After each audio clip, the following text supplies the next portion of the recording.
of wood, and today we're going to repurpose it for a worm bin. So right now it is upside down, and we're going to be drilling in this wood to keep these stakes in place. And so this is what's going to be catching our compost and making it easy to rake out the vermicompost, the worm castings, after the worms are all done processing our compost. So right now, this is the beginning of our little project, and after we have this drilled in, we're gonna flip the bin over, add worms on the top, add our food scraps, add our leaf litter and our browns, water it, and then we wait for a couple of months for the worms to do their thing. So this is just the beginning, and I hope to see you guys soon. Good morning, we're back at Ricardo's nursery. Today we are working on our worm bin again, and we're going to be doing the next steps in setting up our worm bin system. So last time you saw me building this bin, now we've already got the stakes drilled into the bottom. So here you can see the false bottom that we have now, which is going to make it easy for us to remove our worm castings. And so the next step to this is adding our browns and our greens. So the first step is to be adding this cardboard to the bottom, just so all of our other things don't fall right through. And so after a couple of weeks of our worms living in their new home, they're going to break down that cardboard, and then once it's broken down and decomposed, we know we're ready to harvest our worm castings. So we're gonna add all of our layers, and I'll show you guys those steps one at a time so you can follow along if you're doing this as well. And I'll see you. You see trash? Think again. This is black gold, baby.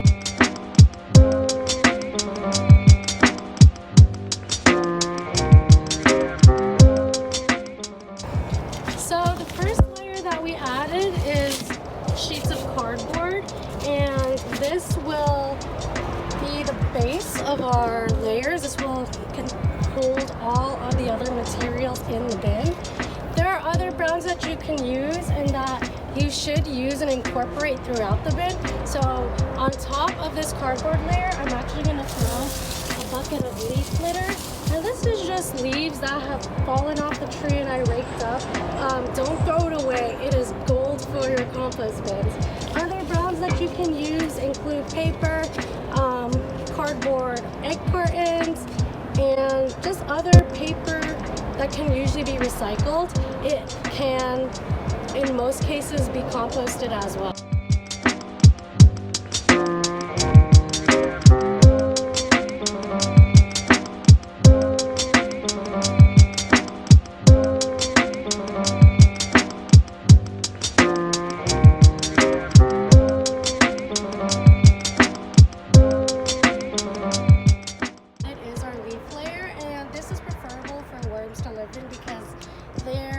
It's easier for them to move around and bore their holes into. So the next step of this will be to wet everything. So get a hose, water the bin, make sure it's moist. Worms love a moist environment, so we want to give them the best conditions for them to thrive.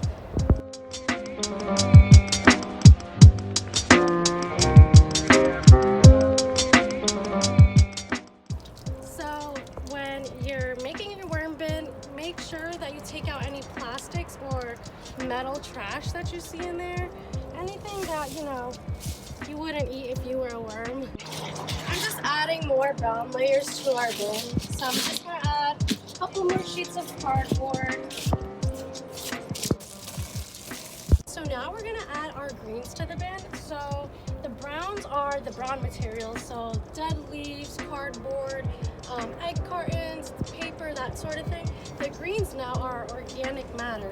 So some things that you can use for greens are garden scraps. So these are just some spent lettuce plants that will be great worm food. They're gonna love to eat this. And then we also have these guavas that are a little past their prime, so we're just gonna feed them to the worms, and they're actually gonna really enjoy it. They love fruit.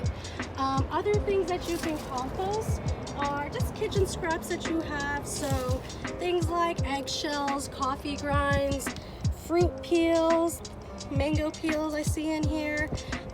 One thing that you should stay away from though is citrus. So things like lemon, oranges, lime, sour things, because they're not going to be harmful to your bin, but you're going to see week after week the same lemon rinds, the same orange rinds are going to be in the bin. So for example, I know from experience that they don't really eat the avocado seeds just because they're a little too hard for them to get to and break through. So it just comes with experience and experimenting with your bin and seeing what your worms like and what they don't like. So we're just gonna add our greens to the bin right now, and we're gonna add this worm soon after.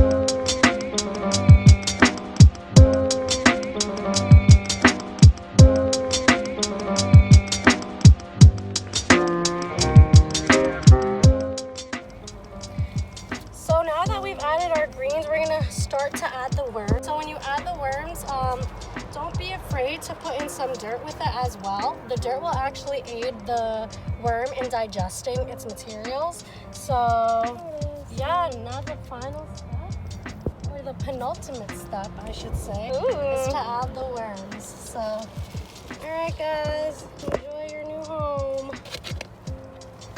Oh.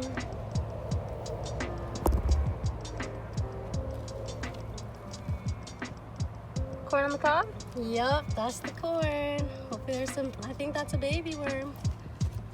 You see this? It is a baby. Oh my gosh. I need to take a video. So now that we've added our worms, you can see they've basically almost disappeared. They're already getting cozy and comfortable in their new home. And so the next step and the final step in this process is to add one more layer of browns. So worms don't like to live on the surface. They like to dig underground, and they like to be near a food source. So what's great about this bin is that the food source is kind of near the top of the bin. So the worms will stay closer to the surface, and that way when we harvest our worm castings, there won't really be any worms that fall into our finished product because they're going to be up near where the food is. So here is the last step. We're going to cover the worms, say goodnight, tuck them in, and then we're going to keep the bin moist, keep the worms fed. So every week, add more food scraps. So if you still see food scraps from the week before, don't add any more. Let the worms finish their last meal before you feed them again. And in about 3 months' time, you're gonna have maybe 3 times the amount of worms and a whole heck of a lot of worm compost. The top layer, because it's gonna seal in the moisture. You don't want your bin drying out. So you gotta give them an extra protective layer. This is home security. If you or a loved one has been affected by cats digging in your compost bin to using it as a litter box, this is a good preventative. This will keep the cats away, keep the rodents away, keep the possums away. I think a possum is a rodent. No, it's a marsupial. This will keep the hawks away. This will keep the worm snatchers away. You don't want any bad guys here. Just some worms and some worm food. So over time, this bin at the bottom is going to catch our compost tea. So that's just the liquids that come from the process, and it's actually very nutrient dense and very rich in minerals. So we can use that to water our plants in our garden, and that way we're not wasting a drop. If it's really hot, like 90-degree weeks, like heat waves, you might need to water it once every other day. But on average, I would say once a week make sure to check on your bin, check the moisture levels, make sure everything is nice and wet, and make sure that there's enough drainage as well for the water to flow through and that the worms don't get too waterlogged and drown, because then they'll start to try and find air at the top.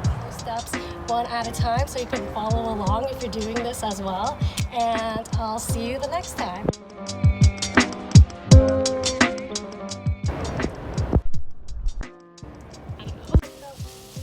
Goodbye.